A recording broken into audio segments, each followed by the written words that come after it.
Alléluia.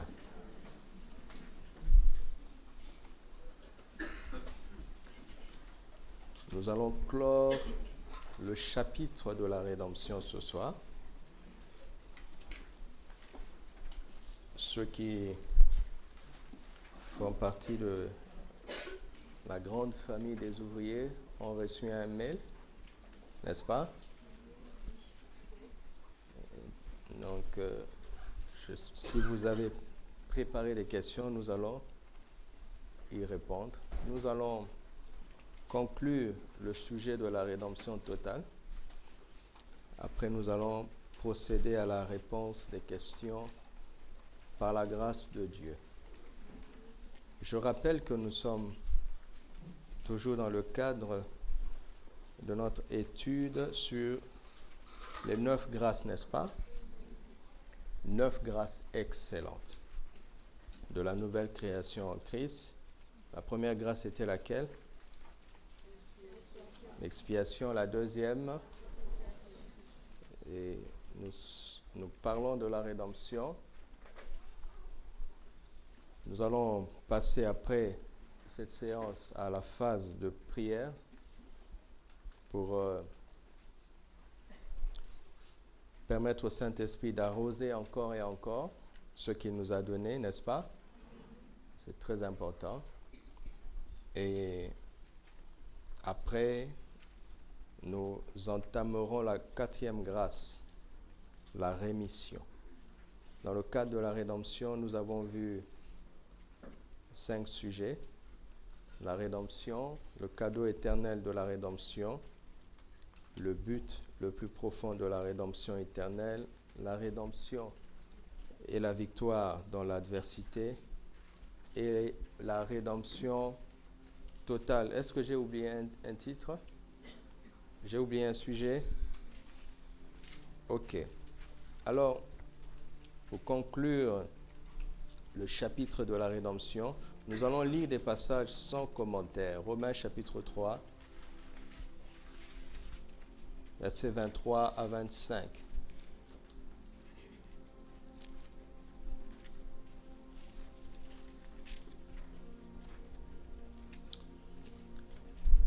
Car tous ont péché et sont privés de la gloire de Dieu, et ils sont gratuitement justifiés par sa grâce, par le moyen de la rédemption qui est en Jésus-Christ. C'est lui que Dieu a destiné par son sang à être pour ceux qui croiraient victime propitiatoire, afin de montrer sa justice, parce qu'il avait laissé impunis les péchés commis auparavant, au temps de sa patience. Amen. Éphésiens 1, verset 7.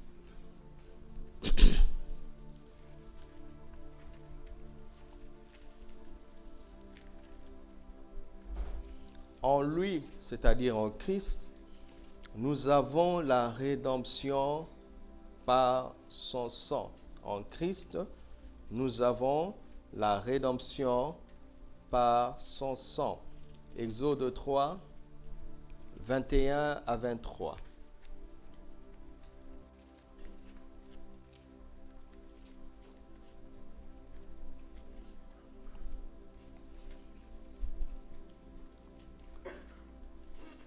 Je ferai trouver grâce à ce peuple aux yeux des Égyptiens, et quand vous partirez, vous ne partirez point à vide.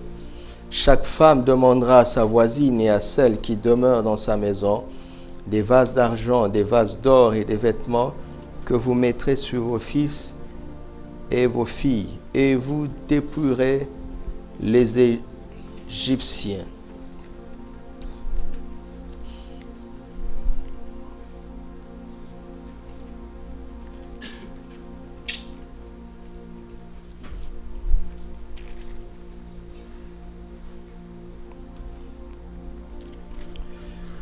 Chapitre 10, versets 8 à 9. On fit venir vers Pharaon Moïse et Aaron. Allez leur, dit-il, servez l'Éternel votre Dieu. Qui sont ceux qui iront? Moïse répondit, nous irons avec nos enfants et nos vieillards, avec nos fils et nos filles, avec nos brebis et nos bœufs, car c'est pour nous une fête en l'honneur de l'Éternel. Chapitre 12, versets 11 à 13. Quand vous le mangerez, vous aurez vos reins sains, vos souliers aux pieds et votre bâton à la main, et vous le mangerez à la hâte. C'est la Pâque de l'Éternel. Cette nuit-là, je passerai dans le pays d'Égypte, et je frapperai tous les premiers-nés du pays d'Égypte, depuis les hommes jusqu'aux animaux, et j'exercerai des jugements contre les dieux de l'Égypte. Je suis l'Éternel. Le sang vous servira de signe sur les maisons où vous serez. Je verrai le sang, et je passerai par-dessus vous. Et il n'y aura point de plaie qui vous détruise quand je frapperai le pays d'Égypte. Ésaïe 1, 18 à 20.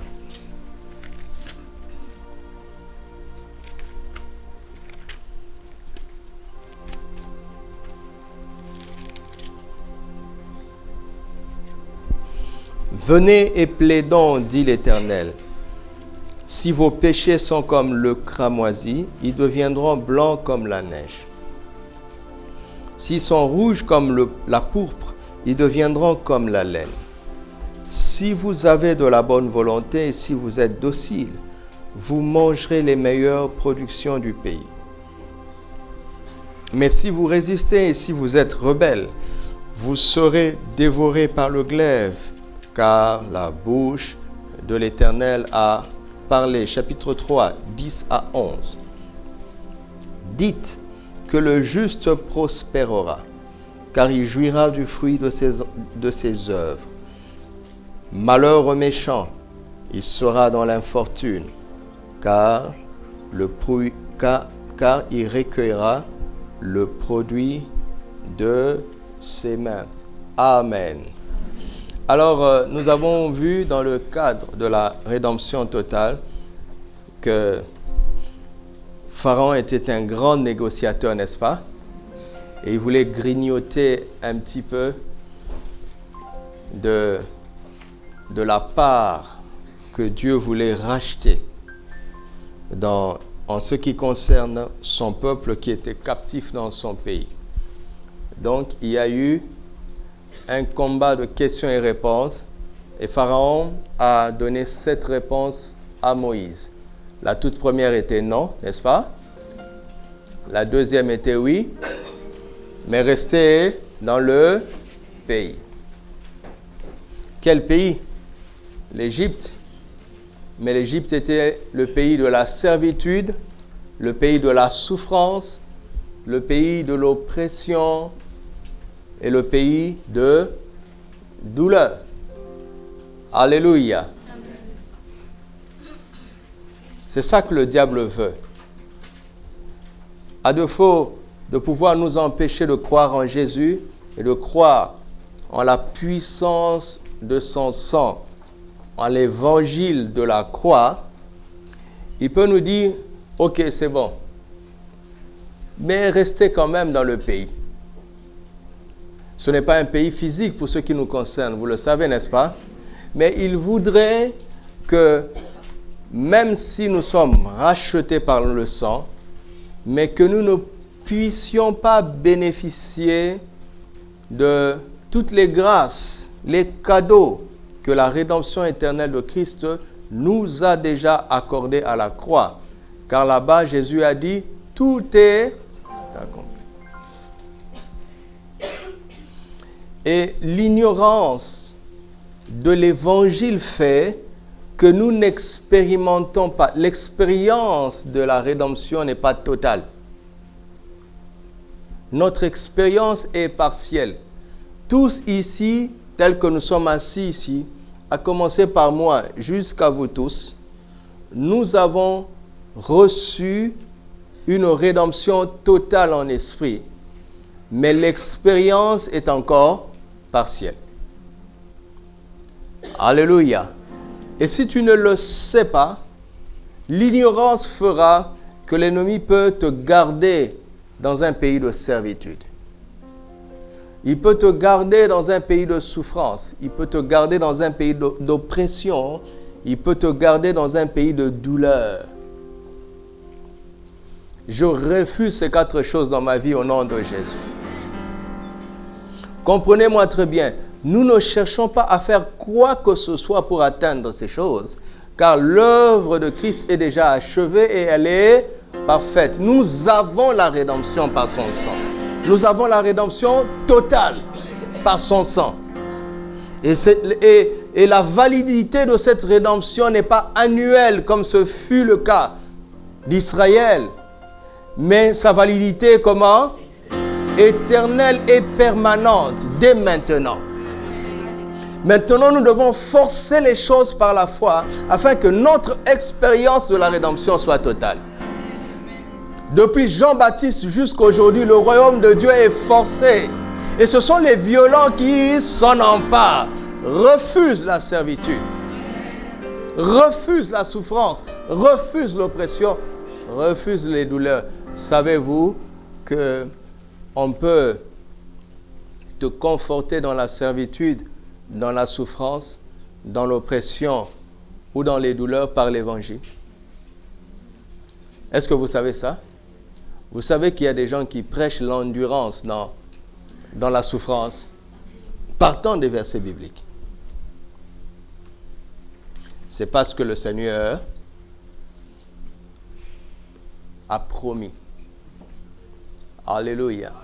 Et quand Dieu envoie Moïse délivrer Israël de l'Égypte, quand il lui donne ce mandat, il dit, j'ai vu, n'est-ce pas, la souffrance de mon peuple. Les 4 mots sont les descriptions de Dieu concernant leur vie, leur vécu en Égypte. Vous savez que quand ils murmuraient dans le désert, ils n'avaient pas toujours cette description. Ils regrettaient les concombres, n'est-ce pas, de l'Égypte. Ils regrettaient l'ail en Égypte, n'est-ce pas? Cela veut dire que leur analyse de leur expérience égyptienne n'était pas la même que Dieu. Quand Dieu a parlé à Moïse du vécu d'Israël en Égypte, il n'a pas compté les concombres.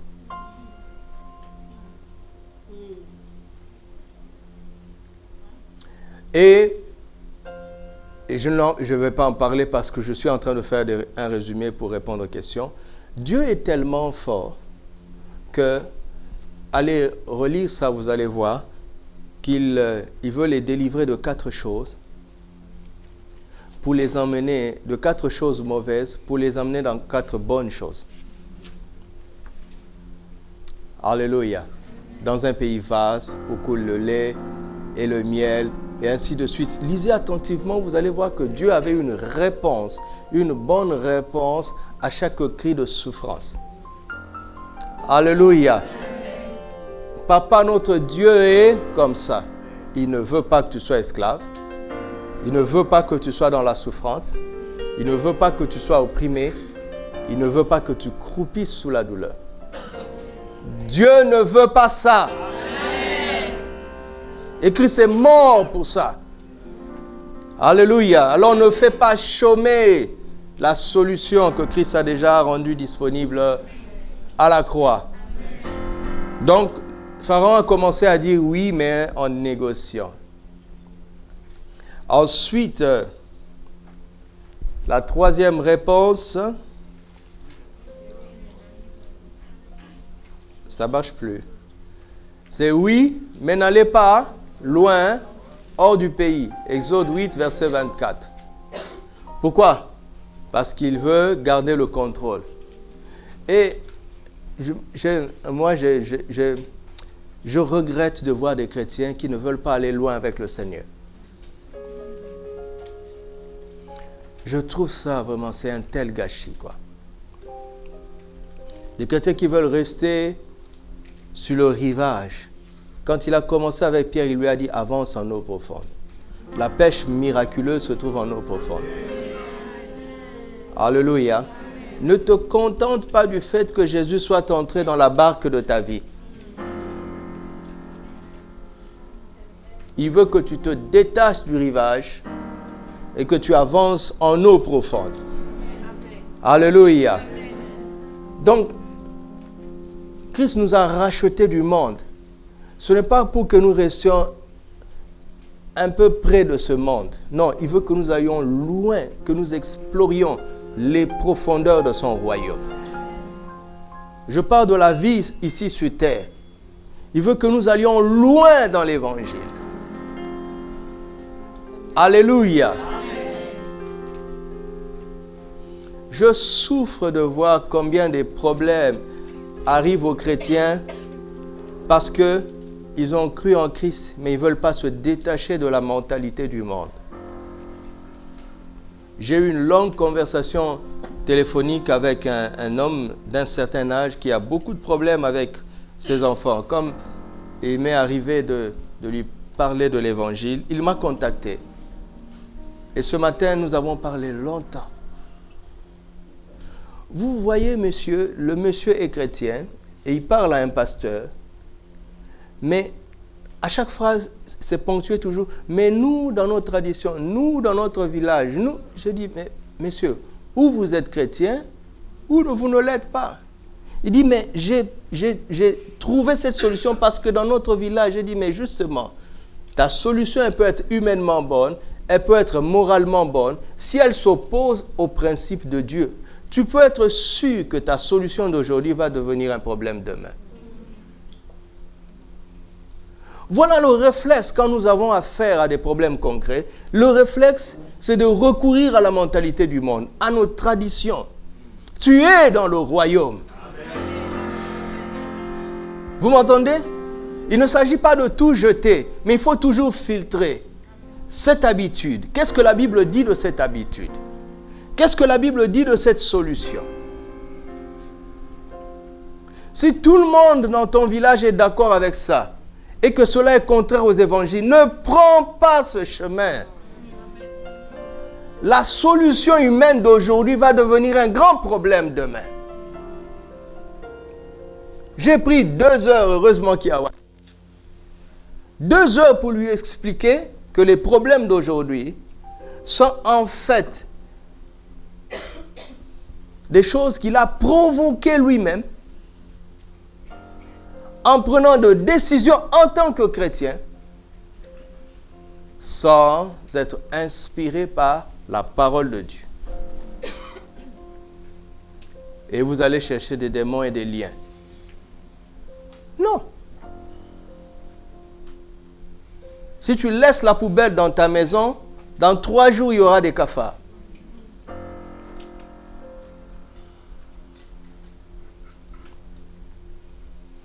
Et vous voyez les gens, ils ont quitté le monde, mais ils ne veulent pas aller loin en Christ. C'est un piège. Vous m'entendez? Et beaucoup d'entre nous ici ont peur d'être différents. Quelle aberration. Beaucoup d'entre nous ici ont peur de se distinguer.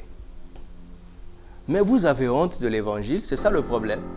Le problème, c'est que vous avez honte de l'évangile.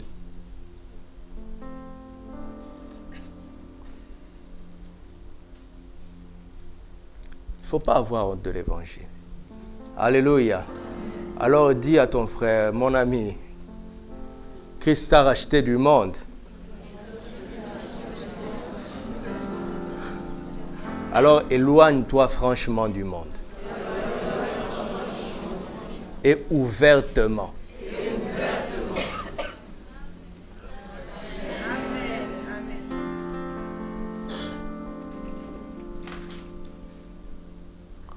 Moi, j'ai déjà parlé, j'ai fait mon travail. La 4e réponse, c'est oui, mais un faux oui. On en avait parlé, n'est-ce pas? Exode 9, 27 à 35. Il dit oui, et cette fois-là, il ne pose pas de conditions. Moïse a le discernement, il sait que l'homme ne le fera pas. Mais comme dans la négociation, Moïse avait dit, si tu fais ça, je vais demander à Dieu de faire cesser ce fléau.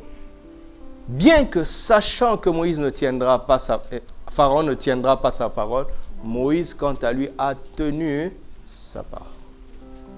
Parce qu'à ce niveau du combat spirituel, le diable est prêt à perdre, pourvu que tu tombes dans sa méthode à lui. Il veut déformer ton caractère. Alléluia. Si tu as un problème, si tu es en Christ, je préfère nous le dire en face, si tu es en Christ et qu'on te dit, il faut aller casser les liens pour que ce problème sorte, pour que ce problème s'arrête. Quand tu vas aller casser les liens, le diable va retirer le problème. Parce qu'il va être content que tu remettes en cause l'œuvre achevée de Christ. Et comme toi, tu vas te baser sur le résultat, tu vas être content. J'ai prié de cette façon et ça marche. À chaque fois que tu remets en cause l'œuvre achevée de Christ, tu es en train de permettre au diable de faire un investissement dans ta vie. Vous m'entendez? Il n'y a aucun lien dans ma vie. Je suis une nouvelle création. Les choses anciennes sont passées. Toutes choses sont devenues nouvelles. Maintenant, s'il y a un problème que je veux affronter, je veux l'affronter autrement. Je veux affronter ça comme un plus que vainqueur. Je veux chercher la sagesse de Dieu tout en remettant toujours le diable à sa place. C'est comme en politique, vous savez, quand il y a les élections présidentielles, le troisième devient quelqu'un d'important. N'est-ce pas? Parce que le premier et le deuxième commencent à négocier, parce que si le troisième rallie l'un des deux, l'autre va gagner. Et avec Jésus, ce n'est pas comme ça. Vous voyez là quelqu'un qui est déjà disqualifié au premier tour, mais qui devient un élément important pour le second tour. Ça, c'est la démocratie. Ça, c'est les hommes. Et le diable veut qu'on compte avec lui dans la suite de cette marche. Ne combat pas avec les armes du diable. D'accord? Si dans la vie, dans les situations de la vie, tu as affaire à des gens qui sont rusés, ne deviens pas rusé. Alléluia. Amen. Ne combat pas la ruse par la ruse. Vous m'entendez? C'est un danger. Ça va te déformer. Reste droit. Reste dans la vérité. Amen. Je sais de quoi je parle. Le diable a eu beaucoup de gens en leur donnant de petites victoires. Ce sont des miettes. Mais il a déformé leur caractère. Il a déformé leur compréhension de l'évangile.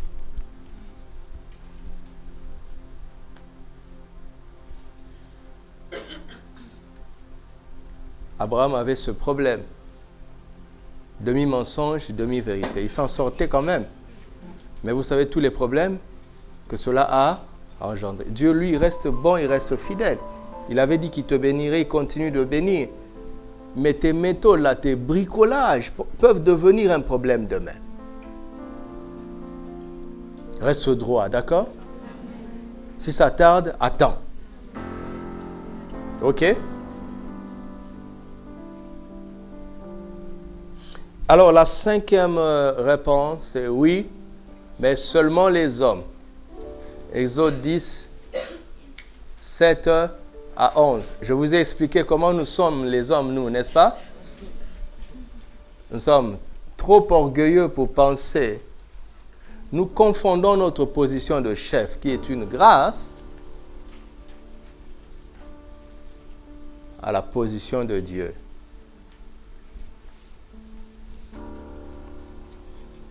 Et un homme est prêt à des compromis quand il sent que quelque part sa femme, ses enfants ou sa famille sont en danger. C'est pour cela que vous voyez que dans l'église, il y a plus de femmes que d'hommes. Parce que les hommes disent à la femme, toi va prier, moi je vais aller me battre. En fait, il est en train de dire à sa femme, tu pries pour rien, le salut de la famille est entre mes mains. C'est la folie.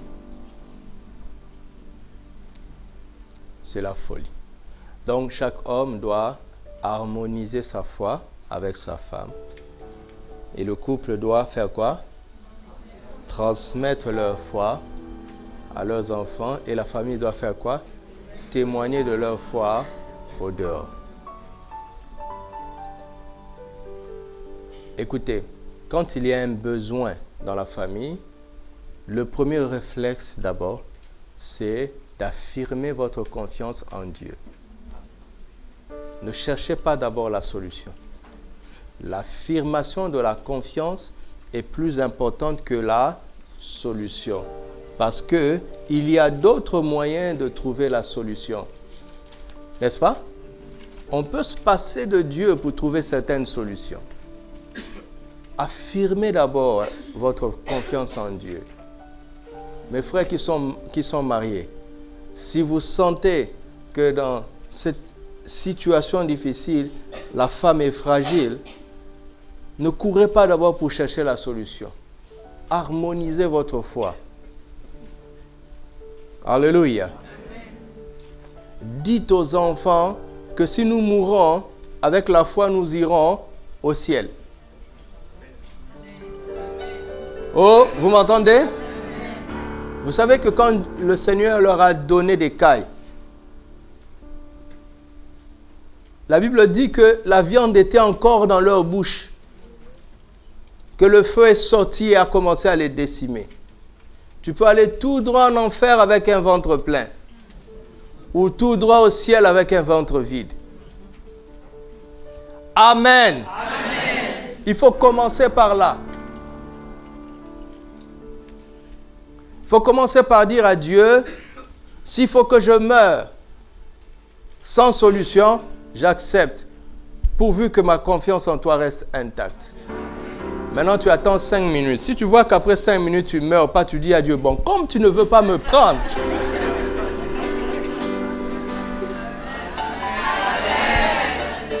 moi, je te dis que j'étais prêt à partir. Bon, comme tu ne veux pas me prendre, moi, je ne veux pas vivre dans le pays de la souffrance. Donc, tu as le choix. Ou bien tu résous ce problème et je reste. Si tu ne résous pas, tu me prends. Alléluia. Et maintenant, dans les bons moments, affirmez toujours. Répétez ça aux enfants à maintes et à maintes reprises. Si tu as du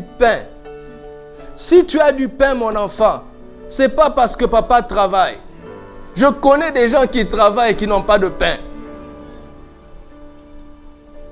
Dites-le aux enfants, saturez-les de cela. Et dites-moi, pourquoi nous prions avant de manger? Pour purifier la nourriture? Hein? Alors, pour rendre grâce. Il y a des pays où ils n'ont pas besoin de prier pour purifier la nourriture. La nourriture est trop propre, trop propre. C'est ici là que bon, parfois. Non, nous prions d'abord pour rendre grâce. Bon, comme le contexte, bon, on doit aussi prier pour purifier. Mais d'abord pour rendre grâce, parce que si nous avons le stylo que j'ai, si j'ai un stylo, c'est grâce à Dieu.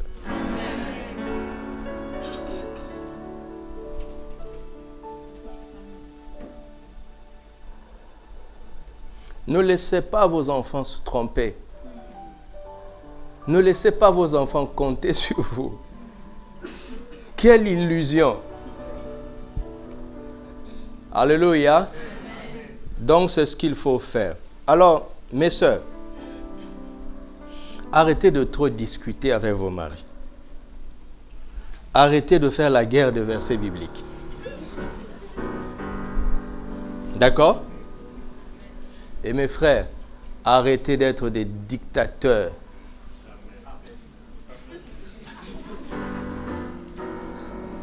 Arrêtez de dire, je dis c'est bon, on va faire ça, c'est bon, ça sera comme ça. La Bible dit que je suis le chef. La femme va te dire, oui, mais tu dois mourir comme pour moi, comme pour Christ. Tu dois mourir, tu dois mourir.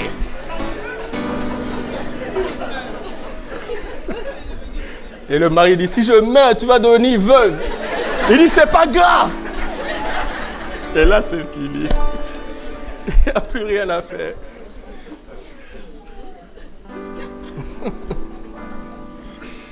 Essayez toujours de comprendre l'autre. Pourquoi il pense comme ça?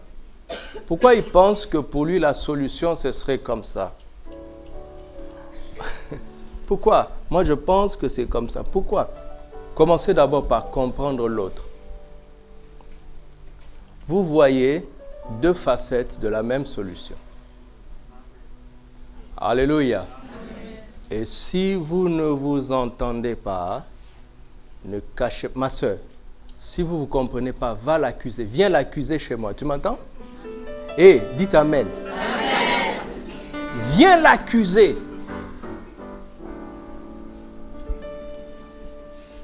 Ou bien mon frère, va l'accuser chez Pasteur Arlette.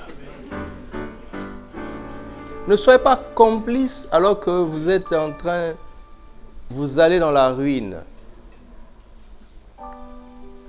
Le succès commence quand vous avez réussi à harmoniser votre foi. Vous avez deux expériences différentes, mais Dieu vous a mis ensemble. Pourquoi? Parce qu'il sait que l'un a besoin de l'expérience de l'autre. S'il est vrai que c'est Dieu qui vous a mis ensemble, c'est que Dieu a jugé que ton parcours était utile pour l'autre. Si vous pensez vraiment que Dieu vous a mis ensemble. Alléluia. Alors, harmoniser la foi est quelque chose de très puissant, de très puissant. D'ailleurs, quand le couple n'a pas su harmoniser sa foi, ils n'ont rien à transmettre aux enfants. Rien. Rien du tout. Et leur témoignage ne sera pas efficace. Donc, vous voyez que tu peux avoir été un bon chrétien ou une bonne chrétienne le temps de ton célibat, mais Pharaon attend. Il attend quand tu vas te marier. Il attend. Alors, dans certains domaines, il sent que tu veux aller loin dans l'évangile, il va te dire, vas-y tout seul. Il va inspirer un peu la peur en toi pour que tu n'embarques pas toute ta famille dans ton aventure de foi. Car c'est une aventure, mais une aventure qui repose sur les Écritures. Je dis aventure parce qu'on ne connaît pas toujours les détails sur le chemin, mais on connaît l'issue. Alléluia. Alléluia. Ça finit toujours bien. C'est comme les films d'Hollywood. Je connais tellement Hollywood que le cinéma ne me touche plus. Parce que même s'il y a un danger, moi, je ne tremble pas. Vous savez, quand l'acteur principal est en train d'escalader une montagne, vous savez qu'à un moment donné, il va trébucher. Mais ceux qui ont peur, c'est ceux qui ne connaissent pas Hollywood. Moi, je sais déjà que ça va arriver. Quand je dis, non, moi, je n'ai pas peur de dire, allez, continuons, tu ne vas pas mourir. Tu ne mourras pas. Dis à ton frère, tu ne mourras pas. Alléluia. N'y va pas tout seul, embarque tout le monde. Alléluia. N'y va pas tout seul. Hein? Parce que si Dieu te dit, vas-y, et que tu y vas tout seul, ton cœur n'est pas là-bas. Ton cœur est chez toi. Là où est ton cœur, c'est là où sera ton trésor. À la moindre difficulté, tu vas faire marche arrière très vite. Le diable le sait, il a étudié l'homme. 6000 ans d'expérience. Il n'est pas bête. Il a étudié l'homme. Et l'homme dans la chair est bête pour reproduire les mêmes erreurs. Donc ça facilite la tâche au diable. Quand un homme est dans une situation, il appelle les démons archivistes. Il dit, sors-moi toutes les archives des hommes de l'histoire qui ont été dans cette situation. Mais nous aussi, nous avons l'archive. Il y a des hommes aussi qui ont été dans cette situation. Donc le diable sait comment piéger les hommes par l'expérience de ceux qui ont chuté. Nous savons comment réussir par l'expérience de ceux qui ont tenu bon dans la foi. Et c'est pour ça que moi, je ne suis pas dans les débats ou non. Est-ce que je peux épouser Si tu viens me demander si tu peux épouser une païenne, je vais te dire, vas-y. Si tu me dis, est-ce que je dois boire? Dis-moi, oui, c'est qu'il faut boire. Je vais te dire, va boire. Va boire.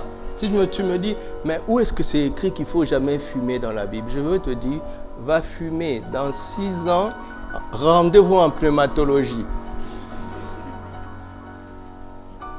Ce sont des questions inutiles. Inutiles.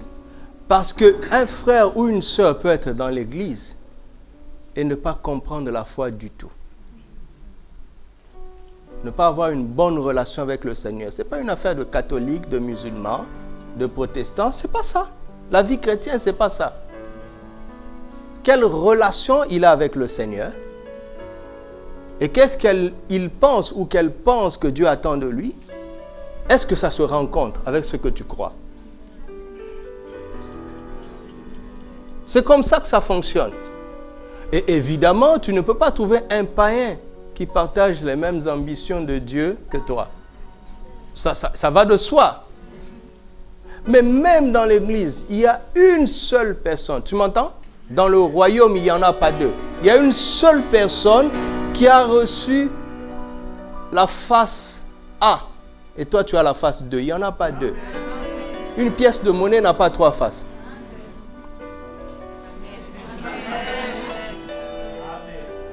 Alors, souvent on me pose la question, mais comment je fais pour savoir que c'est elle? Moi, je te dis, qui es-tu? Qui es-tu toi? Ce n'est pas elle que tu dois chercher. Qui es-tu toi? Regardez, si tu es aveugle et qu'on allume la lumière ici, tu ne verras rien. N'est-ce pas?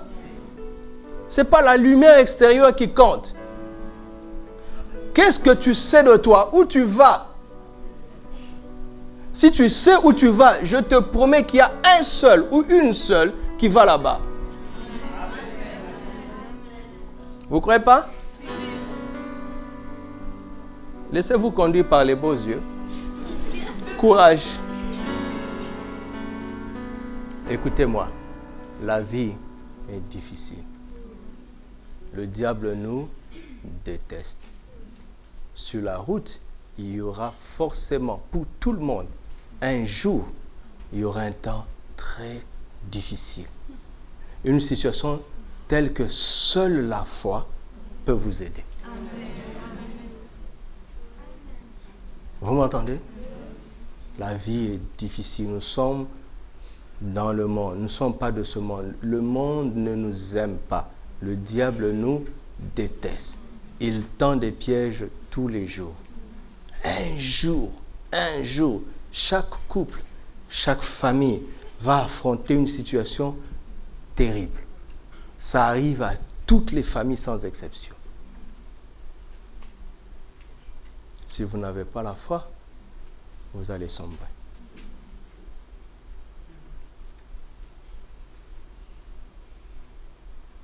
C'est comme ça que ça fonctionne. Si vous lisez attentivement la Bible, vous allez voir que Dieu travaille avec les familles. Parce qu'un témoignage devient imposant quand c'est un témoignage familial. C'est là où ça devient imposant. C'est pour ça que Paul dit dans Timothée, si vous voulez établir un ancien dans l'église, regardez comment il conduit sa maison. La vérité, c'est dans la maison. La vérité, ce n'est pas ici, là. À 18h30, ici, tout le monde était beau, gentil, spirituel, adorateur. Et c'est bien.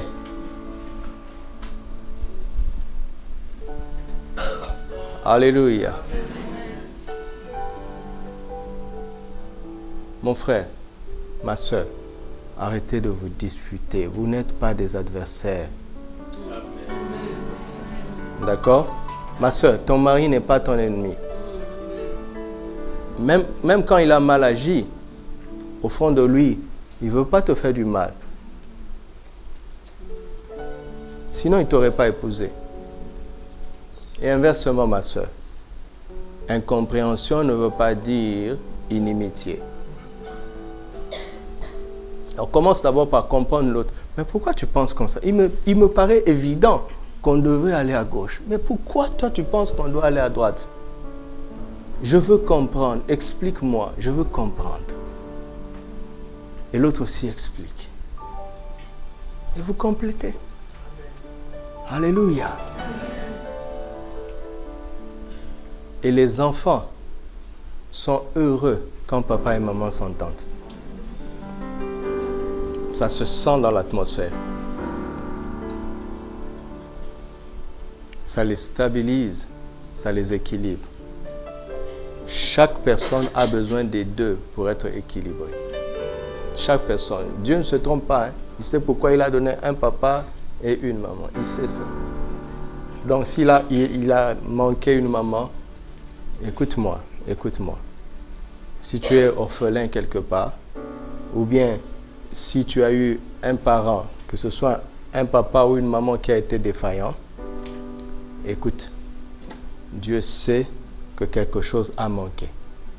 Il va te donner quelqu'un qui va combler ça dans la foi. Il sait ça. Il sait que tu as un handicap dans ton âme. Tu as un handicap dans ton âme. Il sait ça. Écoute, je vais parler biologiquement. Est-ce qu'un être vivant peut exister sans deux semences? C'est impossible, n'est-ce pas? C'est-à-dire, si tu existes physiquement, c'est parce que la semence de l'homme a rencontré l'ovule d'une femme. Vous comprenez?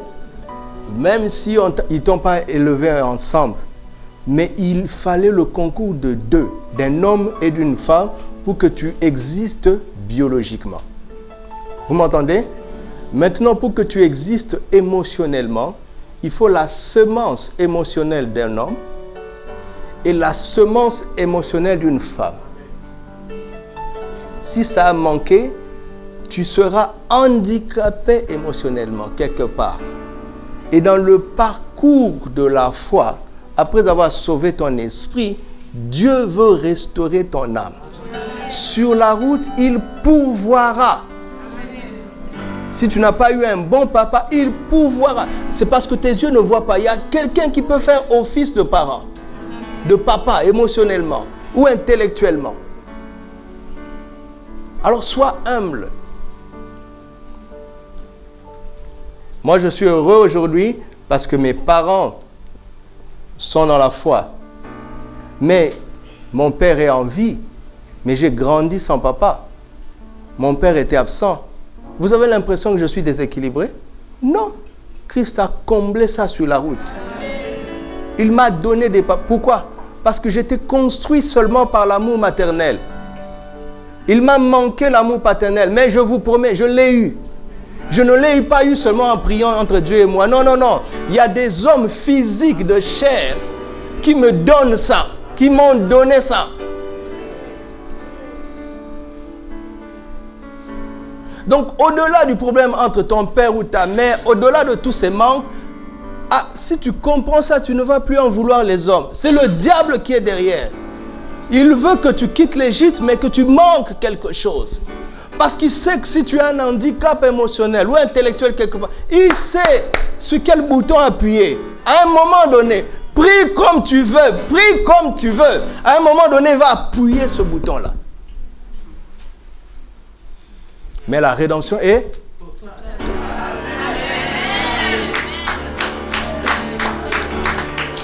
Alors, écoutez-moi, soyez sensible. Quand tu sens dans ton cœur que Dieu dépose un amour particulier pour quelqu'un, ne néglige pas ça. Moi, je sais ça. Mais je veux dire aux anciens, aux aînés, on doit être aussi sage. Par exemple, parfois Dieu dépose dans mon cœur un amour particulier pour une sœur. Mais c'est une fille. Je suis un homme. On doit être prudent. On doit être sage. Mais je prends ce sujet à cœur. Je prie pour la personne. Et je dis à Dieu, donne-moi une occasion de donner ce que j'ai.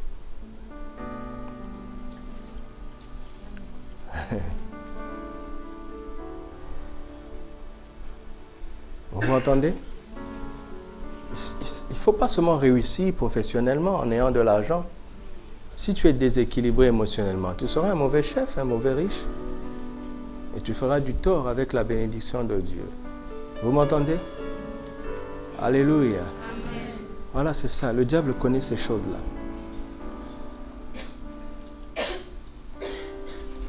Vous savez que 70% parmi nous ici, ont eu des familles qui ne sont pas idéales. N'est-ce pas? Mais ce n'est pas grave. Regardez-moi. C'est pas grave. Ce n'est pas grave. Ok? N'en veux pas tes parents. C'est le diable qui les a trompés. Est-ce que Christ a vaincu le diable? Donc s'il a résolu ce problème spirituel, mais le problème émotionnel est très simple. Il n'est pas très simple.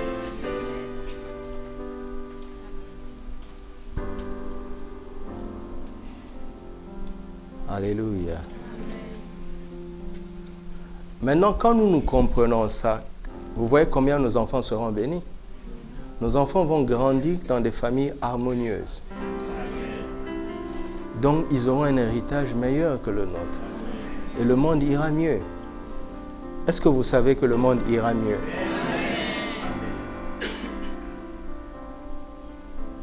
Pourquoi l'Antichrist ne se révélera jamais tant que l'Église sera là? Parce que nous sommes le sel. Écoutez, vous entendez par exemple qu'on vote des lois encourageant les mariages homosexuels. Vous imaginez mon fils épouser un homme? Comment il va faire? Réfléchissez un peu, comment il va faire? L'idée ne peut même pas s'approcher de sa tête. J'ai déjà balisé son avenir. Ça ne peut même pas le fleurer. Alors exprime ton sel, le sel que tu exprimes-le, exprime-le. Le monde ne pourrira jamais tant que nous sommes là. Jamais. Je vous promets que tant que nous sommes là, le monde ne pourrira pas. Amen. Ne vous laissez pas tromper par les infos. Nous sommes là, alléluia, nous sommes là. Nous sommes là. Nous sommes là, c'est nous les plus forts. C'est nous qui avons le pouvoir. Mais si tu négliges la saveur de Christ, le caractère de Christ, non seulement le monde ira mal, mais les choses qui ne devraient pas être nommées dans ta vie, dans ta famille, vont entrer parce que tu as baissé les bras. Comment ça? Pourquoi je vais laisser la saleté dans ma maison? Je sais nettoyer ma maison. Vous le faites naturellement, faites-le spirituellement. C'est tout. Commandez des choses, organisez des choses, décrétez des situations. Décrétez-les. Oh, écoute-moi, ça coûte quoi de se lever, de dire au nom de Jésus, j'interdis ça? Ça coûte quoi? Eh, dites-moi, ça coûte quoi? Ça coûte rien. Alors, si tu ne crois pas trop, commence à essayer. Utilise ma foi et commence à essayer.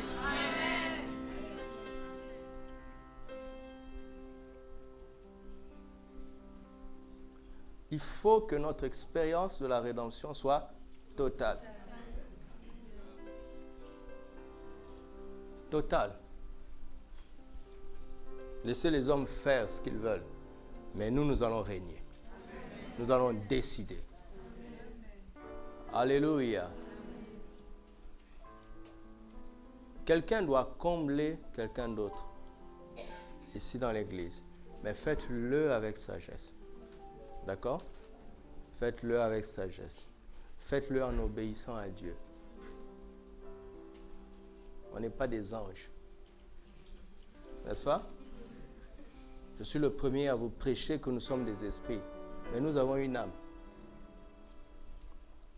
Nous avons une âme. Alors, arrête de jouer le dur quand tu pleures. Vous aussi, arrêtez ça. C'est un orgueil gratuit. Ça t'emmène nulle part. Quand ça ne va pas, ne dis pas ça va par la grâce de Dieu.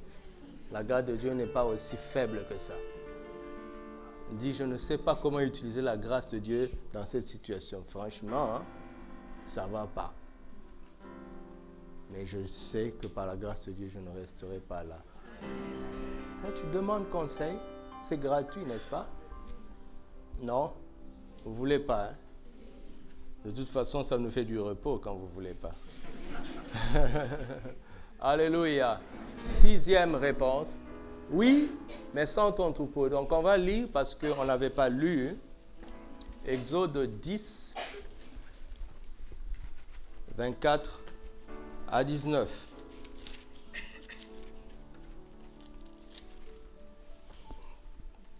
Pharaon appela Moïse et dit, allez, servez l'Éternel. Il n'y aura que vos brebis et vos bœufs qui resteront, et vos enfants pourront aller. Quand tu veux aller trop loin et que tu persévères, l'ennemi va céder. Tu peux entraîner tes enfants, mais il va garder la main sur ton troupeau, c'est-à-dire quoi? Sur ton travail. Ou sur tes études. Je veux parler aux étudiants, parce que l'année passée, nous avons eu plusieurs cas des étudiants qui n'avaient plus envie d'aller à l'école. C'est la main du diable pour que tu échoues et que tu sois pauvre. Et ces étudiants-là venaient à toutes les réunions de l'église. C'est bizarre. Pour venir à l'église, aucune pression. Mais pour aller à l'école, pression. C'est ça. Tu as compris? C'est le point 6. Parce que Dieu t'a déjà béni. Et cette bénédiction va se matérialiser par ton travail. Si tu n'as aucune semence à semer, il n'y aura pas de multiplication. Alors là, il va commencer à te dire, oh non, donnez la dîme. Mais déjà, le salaire ne suffit pas. Obéir aux prémices. Ah, toi aussi, c'est une théorie d'un autre temps. Et en plus, la dîme déjà. Et en plus, on parle des offrandes. Et on parle des offrandes. Et on parle du spectacle. Regarde le nombre d'enveloppes qu'il y a là-bas. Toi aussi. Il veut quoi? Que ton troupeau ne bénéficie pas de la puissance de la rédemption. Vous avez entendu? Moi, j'ai déjà parlé. Hein? J'ai déjà parlé. Dites avec moi, j'irai avec mon troupeau. J'irai avec mon travail. J'irai avec mes études. Un homme spirituel, c'est une personne qui imite Christ, pas seulement à l'église. En toutes choses, il vit par la foi. En tout. En tout. Un jour, quelqu'un m'a dit, oh non, mais pasteur, tu sais, quand tu parles de semer, et puis tu témoignes que quelqu'un t'a donné après, mais c'est facile pour vous. Vous êtes pasteur. Je lui ai dit, ah bon, tu ne connais pas qu'il y a des pasteurs pauvres? Si ça devait marcher parce qu'on est pasteur, pourquoi il y a des pasteurs pauvres? Répondez-moi. Répondez-moi, non? Ça marche pour les croyants. Moi, quand je fais ça, je ne le fais pas en tant que pasteur. Je le fais en tant que croyant.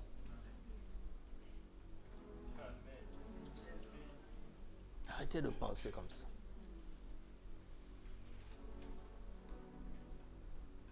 Amen. Voilà, c'était la 7e réponse. Ça, la 6e, quand il dit ça, là, il est fini. Hein? Alors, si tu persévères, qu'est-ce qui va arriver? Oui. En plus, il dit, quelles sont les conditions pour que vous partiez le plus vite? Oui, partez vite. On dit, non, on attend un peu. Non, Pharaon, je pense qu'on va partir le lendemain. Non, non, non, partez maintenant. Vous regardez Exode 12, 29 à 36. Au milieu de la nuit, l'Éternel frappa tous les premiers-nés dans le pays d'Égypte, depuis le premier-né de Pharaon assis sur son trône, jusqu'au premier-né du captif dans sa prison, jusqu'à tous les premiers-nés des animaux. Pharaon se leva de nuit, lui et tous ses serviteurs, et tous les Égyptiens. Il eut de grands cris en Égypte, car il n'y avait point de maison où il n'eût un mort. Dans la même nuit, Pharaon appela Moïse et Aaron et leur dit, « Levez-vous, sortez du milieu de mon peuple, vous et les enfants d'Israël. Allez, servez l'Éternel comme vous l'avez dit. » Comme vous l'avez dit, donc selon vos conditions. D'accord? Prenez vos brebis et vos bœufs comme vous l'avez dit. Allez et bénissez-moi. Maintenant, écoutez le verset 33. Parce que bon, eux, ils n'étaient pas prêts, c'est au milieu de la nuit. Il y a des enfants qui dorment et tout. Tu dois prendre une dernière douche de l'Égypte, tu vois. Ils étaient nonchalants. Ils étaient nonchalants. Verset 33. Les Égyptiens pressaient le peuple et avaient hâte de le renvoyer du pays. Hâte. Car ils disaient, nous périrons tous. Et le peuple emporta sa patte avant qu'elle fût levée. Ils enveloppèrent les pétrins dans leurs vêtements et les mirent sur les épaules.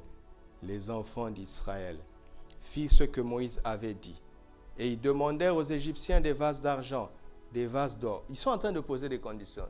Du genre, tu dis à ta voisine, bon, moi je suis fatigué, bon, si tu veux que je parte, bon, la Rolls Royce là. Et puis il te donne, tu dis, oui, mais il y a un bijou que tu portes là.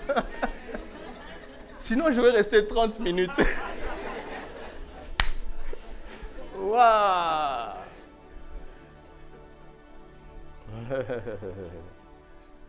Vous savez que je ne m'amuse pas, non? Je ne suis pas un comédien, hein? Attention.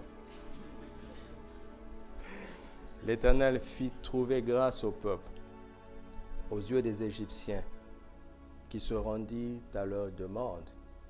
Et il fit quoi?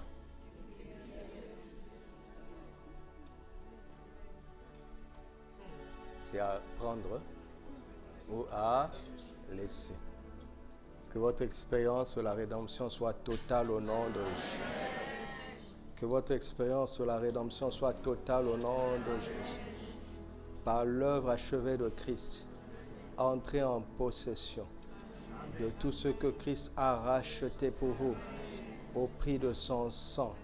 Par l'œuvre achevée de Christ, entrez en possession de tout ce que Christ a racheté pour vous au prix de son sang. Alléluia.